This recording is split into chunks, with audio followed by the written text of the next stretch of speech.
आज देश के 14वें राष्ट्रपति के तौर पर रामनाथ कोविंद शपथ लेंगे। सेंट्रल हॉल में chief justice of India GS Kher शपथ दिलाएंगे। शपथ ग्रहण समारोह में उपराष्ट्रपति, पीएम, लोकसभा स्पीकर समेत कई राज्यों के राज्यपाल और मुख्यमंत्री शामिल होंगे। रामनाथ कोविंद सुबह 10:30 बजे राजघाट जाएंगे और इसके बाद प्रणब मुखर्जी के साथ संसद पहुंचेंगे। सुबह 11 बजे रामनाथ कोविंद राष्ट्रपति भवन के लिए रवाना होंगे। 11:15 पर प्रणब मुखर्जी से मिलेंगे। सुबह 11:30 बजे दोनों राष्ट्रपति भवन के फोरकोर्ट जाएंगे, वहां से एक साथ संसद पहुंचेंगे। दोपहर 12:05 पर समारोह औपचारिक रूप से शुरू होगा। 12:15 बजे रामनाथ कोविंद राष्ट्रपति पद की शपथ लेंगे। शपथ ग्रहण के बाद रामनाथ कोविंद का संसद में भाषण होगा। फिर राष्ट्रपति प्रणब मुखर्जी के साथ राष्ट्रपति भवन जाएंगे। राष्ट्रपति भवन में नए राष्ट्रपति को गार्ड ऑफ ऑनर दिया जाएगा। रामनाथ कोविंद प्रणब मुखर्जी को 10 राजाजी मार्ग उनके घर तक छोड़ने जाएंगे। देश के नाम आखिरी संबोधन में राष्ट्रपति प्रणब मुखर्जी ने कहा, संस्कृति की विविधता, विश्वास और भाषाएं भारत को खास बनाती हैं। राष्ट्रपति प्रणब मुखर्जी की किताब सेलेक्टेड स्पीचेस का पीएम ने विमोचन किया। कहा, प्रणब मुखर्जी से मिला मार्गदर्शन मदद करेगा।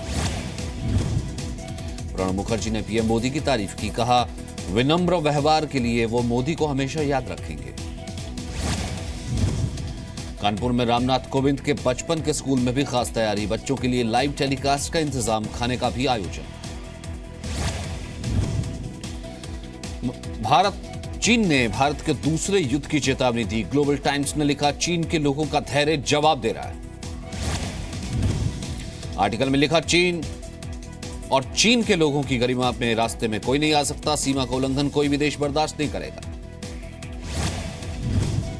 टेरर फंडिंग में गिरफ्तार हुर्रियत के 7 नेताओं की आज दिल्ली की कोर्ट में पेशी। गिलानी के दामाद अल्ताफ फंटूश को भी एनआईए ने गिरफ्तार किया।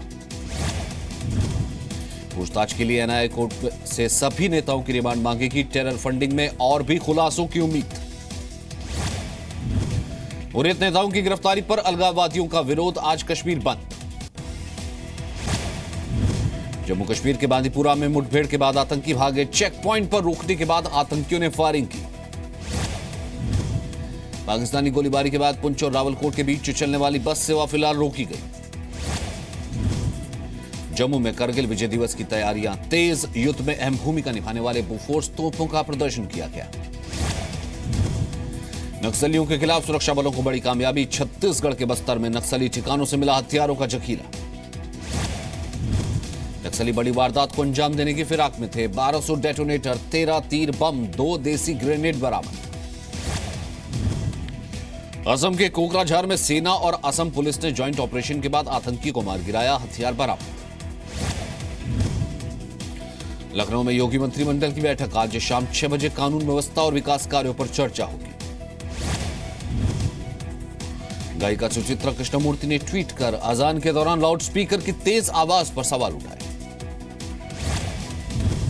मशहूर वैज्ञानिक प्रोफेसर यशपाल का 90 साल की उम्र में निधन। नोएडा के मैक्स हॉस्पिटल में अंतिम सांस ली। पंजाब के मुख्यमंत्री कैप्टन अमरिंदर सिंह की मां मोहिंदर कौर का निधन। 96 साल की उम्र में आखिरी सांस ली। दिल्ली में मलेरिया के मरीजों की संख्या 245 हुई। डेंगू के मरीजों की संख्या भी बढ़ी। दिल्ली एनसीआर में कई इलाकों में बारिश की संभावना। कल भी कई इलाकों में बारिश हुई थी। 24 डिग्री तापमान रिकॉर्ड किया गया। मुंबई से सटे ठाणे में घायल युवक की मौत। किशोर पवार शुक्रवार को पेड़ गिरने से घायल हो गए थे। बिहार के गया में पैमार नदी का बांध टूटा। नालंदा, राजगीर और नवादा को जोड़ने वाली सड़कों का यातायात ठप। आज सुप्रीम कोर्ट में यूपी के 1,37,000 शिक्षा मंत्री के भाग्य का फैसला। इलाहाबाद हाई कोर्ट शिक्षकों को नियमित करने के फैसले को अवैध ठहरा चुका है। भोपाल में सिमी आतंकियों के एनकाउंटर मामले में केंद्र और राज्य सरकार को नोटिस। सुप्रीम कोर्ट ने पूछा, जांच सीबीआई को क्यों नहीं सौंपी गई। मध्य प्रदेश के ट्रॉमा सेंटर को गंगाजल से धुलवाने पर बीजेपी ने ज्योतिरादित्य सिंधिया का पुतला फूंका और दलित विरोधी बताया। बिहार में WHO की रिपोर्ट में खुलासा, 2030 तक हर घर में होंगे कैंसर के मरीज। बच्चों में भी तेजी से फैल रही है बीमारी। मुजफ्फरपुर में एलजेपी नेता राम श्रृंगार सैनी की हत्या होने के मामले में अब तक कोई गिरफ्तारी नहीं। कल 3 बदमाशों ने सरेआम गोली मारी थी। यूपी के बुलंदशहर में 2 बच्चों की पिटाई का वीडियो वायरल हुआ। आरोपी पुलिसकर्मी सस्पेंड। लखनऊ में बेरोजगार युवकों से करोड़ों की ठगी, पुलिस ने एक आरोपी को गिरफ्तार किया। यूपी के बरेली में पुजारी की गला दबाकर हत्या, पुलिस को मंदिर परिसर में शव मिला। रायपुर के रविशंकर शुक्ल यूनिवर्सिटी कैंपस में छात्र का अपहरण, सरस्वती नगर थाने में दर्ज कराई गई रिपोर्ट। यूपी के सीतापुर में 13 साल की लड़की की रेप के बाद हत्या, पुलिस ने आरोपी को गिरफ्तार किया। बिहार के सुपौल में त्रिवेणीगंज विधानसभा से जेडीयू विधायक वीणा भारती को जान से मारने की धमकी, अज्ञात व्यक्ति के खिलाफ केस दर्ज। बिहार के लखीसराय में ट्रैक्टर और ऑटो की टक्कर, हादसे में एक की मौत, 4 की हालत गंभीर। बिहार के छपरा में आपसी विवाद में युवक की हत्या, पड़ोस के कुछ लोगों पर आरोप, पुलिस ने एक आरोपी को गिरफ्तार किया। गुजरात के बारडोली में शमशान को एयरपोर्ट की थीम पर डिजाइन किया गया, इसे अंतिम उड़ान मोक्ष एयरपोर्ट का नाम दिया गया। जबलपुर में ग्रीन कॉरिडोर बनाकर किडनी लीवर भोपाल भेजा गया, डोनर की मौत के बाद परिवार वालों ने अंगदान किए। शेयर बाजार की शानदार शुरुआत, सेंसेक्स 69.47 अंक बढ़त के साथ खुला, निफ्टी में 19.50 अंकों की बढ़त।